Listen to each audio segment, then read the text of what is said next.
Here in America, we are surrounded by water, big water, ocean water. And apparently there's problems with that water, according to a UN report that was just put out this week, compiling the work of tons and tons of different climate scientists. There is a lot in here and it is scary, but it's also important for you to understand. So let's jump into a few of the conclusions of this incredibly important report. The warming climate is killing coral reefs, supercharging monster storms, and fueling deadly marine heat waves and record losses of sea ice. Let's run through a few of those. What does this actually look like? Well, ocean surface temperatures have been warming steadily since 1970. For the past 25 years or so, they've been warming twice as fast. So not only is this process continuing, I don't know what you're hearing on right-wing media, but it is continuing and it is in fact accelerating. Things are only getting worse in the last few years.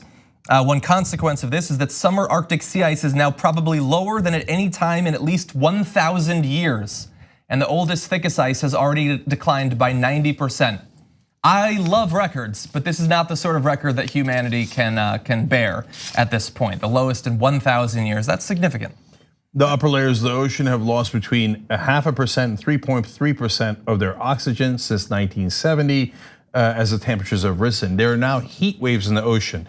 So now you might not notice the heat waves because you're not in the ocean and you're of course not going to be able to perceive that.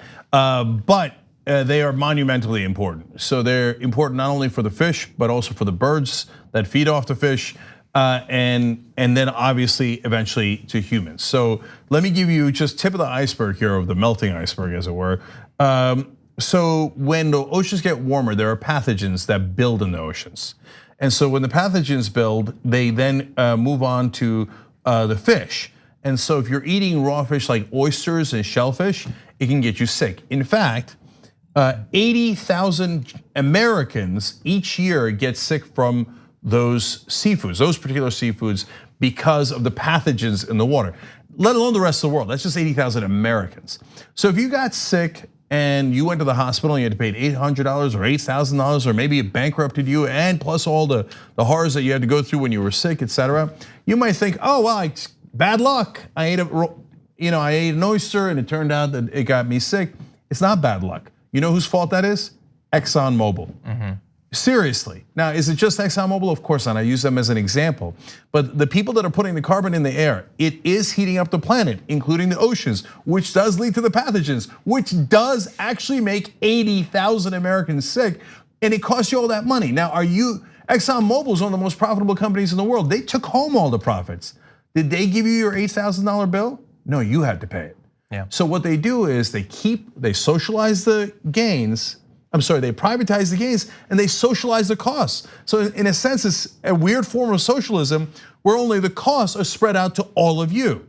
And I'm telling you, that is one of dozens and dozens of ways that it affects you.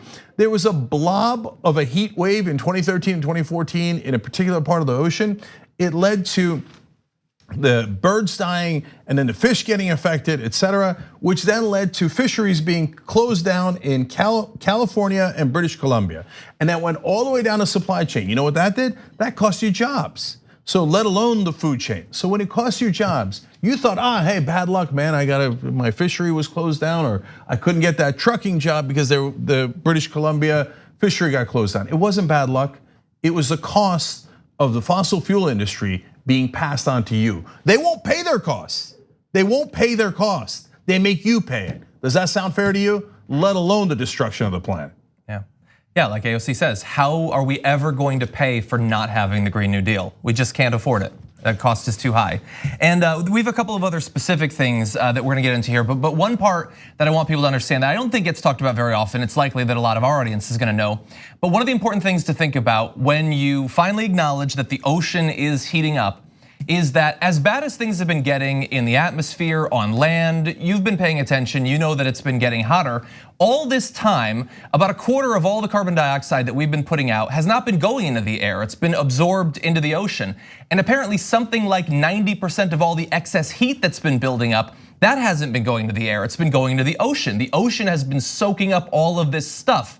But it can't do that forever. Eventually it will be tapped out. And when that happens, you don't get a slight increase at the rate of heating on land and in the atmosphere, it suddenly jumps up. That is going to be a major shock to the world system that I don't think a lot of people even know that is coming. That's the great, I'm so glad you explained that, because that's the great fact that's looming, that what Cenk was talking about, that this acidification of the ocean, they're basic chemical processes that are being played out in the ocean. But what John is talking about is sort of a tipping point, and this thing that is acting as sort of a sink that absorbs all this CO2, it's running out of its ability to do that. As we generate more and more CO2, the Earth is cooking itself, and the ocean's ability to offset that is going to be completely gone soon. So that resource, as a check on CO2 content, that will be gone as well. And these huge dead zones that exist in the ocean, this is to Cenk's point, if you talk to fishermen, they will tell you, hey, it's just not like it used to be. It's not like it used to be 5 years ago. So these are dramatic changes, and the changes will become even more dramatic and even more dire in the years to come. Yeah. Look, once we've screwed up the ocean, you can't un-F the ocean. So like these conservatives go around like, don't worry about it, the scientists will fix it. How are the scientists supposed to fix the temperature of the ocean? Ice, presumably. Jesus Christ, man. And then you remember that guy on Fox News, the one that writes for Ben Shapiro's website?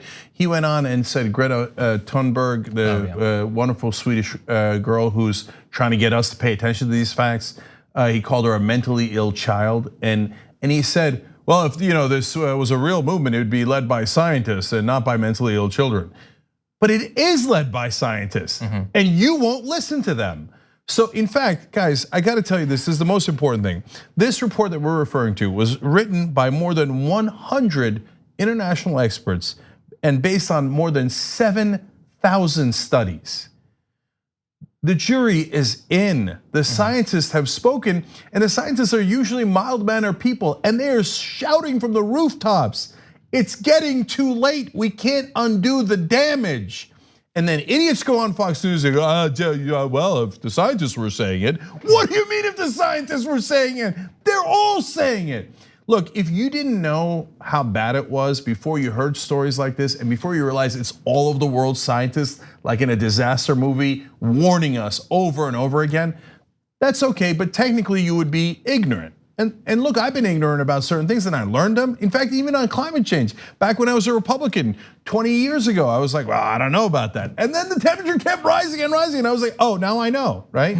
Okay, but if you know this information and you just heard it, and you still go, no, me smarter than all scientists in the world. Me know ocean acidification better than they do. Well, then you're stupid. If you understand what the scientists are saying about climate change and you don't believe them, you are a stupid person. So we're having conversations with people that are barely out of the mental asylum.